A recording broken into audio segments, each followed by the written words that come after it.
Hey guys, we're working on my 1999 Kawasaki STX 1100.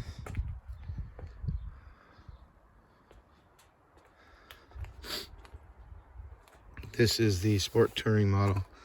Now this particular jet ski has the 1100 triple in it. It has oil injection, and this one has a cable operated oil pump. Now you're going to see that my stator cover is still on and the oil pump is right there. And I will show you, let's see if I can get a better close up here.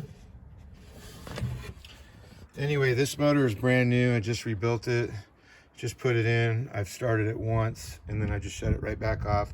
I want to make sure I get the oil pump setting correctly with the cable.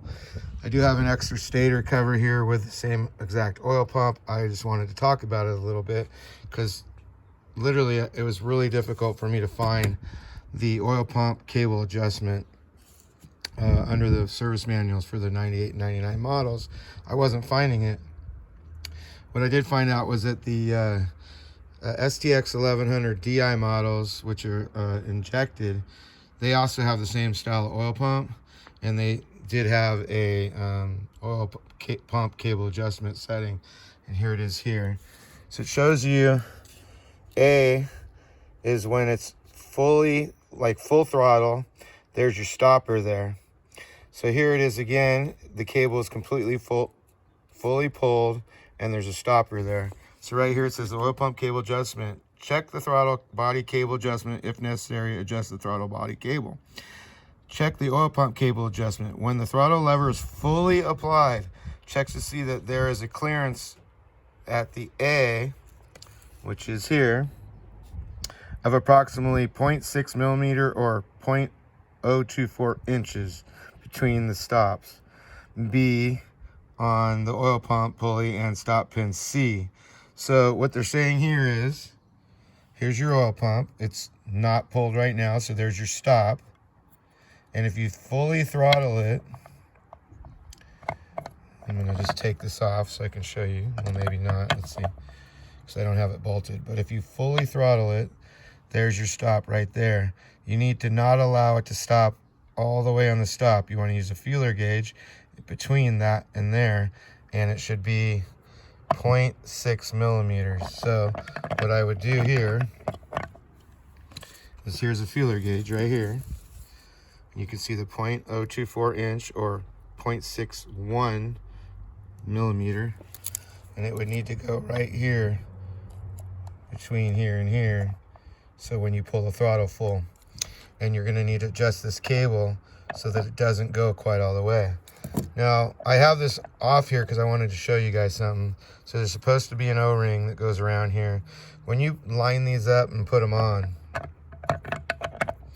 you need to use Loctite on these bolts, at least blue Loctite. If you don't, you're going to run into the problem I'm about to tell you. So this motor right here, the reason why I had to rebuild it wasn't because my oil pump went bad. It was because the bolts on my oil pump came loose. One bolt came completely out.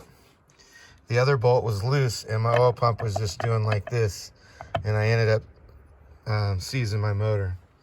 And so therefore I ended up having to rebuild this motor. So it's really important that you Loctite these in, and you won't have that problem. Also, obviously, you could do an oil block off, which is you just take these two bolts out. They have a plate that goes over the top of this you just put on, and then of course your oil lines, you just take the oil lines off and put little plugs over each spot on the carburetors, and that would resolve your oil pump if you want to do pre-mix. Now they recommend from the factory that you run 50 to 1. A lot of people just run 40 to 1 is what most of the guys run, and that's more than sufficient if you're going to go that route. But anyway, that's how easy it is to adjust. So all I'm going to do now is take my feeler gauge here. I'm going to come up here to my throttle. I'm going to pull it all the way and see where it stops on the oil pump down there. And I'm going to use my feeler gauge to adjust it. Now the cable to adjust it is right here. Just going to loosen the bolt here, and then you can either lift to bring it up more or drop it down to bring it down more. but pretty simple adjustment, pretty easy to do. The other thing is you'll find out on a lot of the other manufacturers, they usually have a little dot on these, and it'll show you, oh, at idle it should be sitting at such and such spot, and at full throttle it should stop at such and such spot.